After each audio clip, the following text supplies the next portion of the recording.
The owner inherited the plantation from his parents. In the past, this area was rainforest. My parents cleared the whole area and started cultivating it. First, they planted rice and sugarcane, but later they switched to rubber. The plantation begins right behind his house. For the first time, we see how rubber is harvested. The rubber latex drips out of an incision in the bark of a tree. It can be harvested in a liquid state, or through the addition of vinegar, as they're doing here, to get the rubber to solidify and harvest it in solid pieces. Bao Supat employs more than 50 workers on his plantation. Later, we will discover what kind of conditions they live in.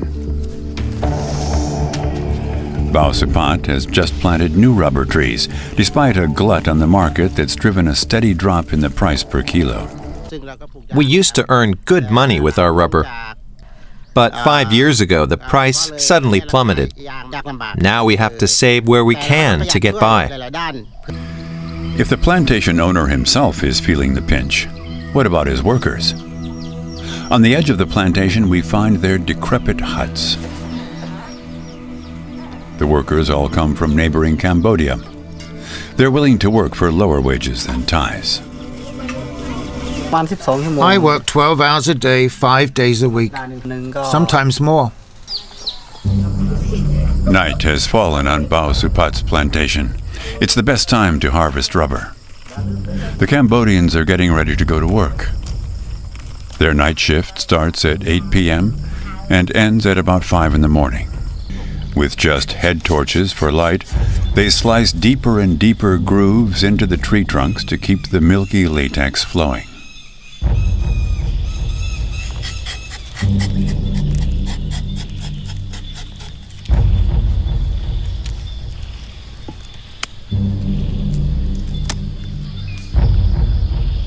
Na has been working on the plantation with her family for the past 7 years. The 23-year-old can't read or write. I earn very little here, between 4,000 and 5,000 baht a month. For that, I have to work every day and at least 4 nights. Hard night shifts for a mere 140 euros a month. That's around half of the minimum wage in Thailand, which is itself hardly generous. The family always gathers at 5 in the morning to eat, but sometimes they have to go without. In the rainy season, we can't work and don't get paid. Then we often don't have anything to eat and have to go hungry. When it gets light, Na's daughter heads off to school. She only gets to see her mother briefly. The rest of the family is going to bed. They own just 2 mattresses, shared between 8 family members. Outside is Na's brother. His job today, spraying herbicide. He's using the extremely toxic product paraquat, long outlawed in Europe. Da feels safe wearing a mask.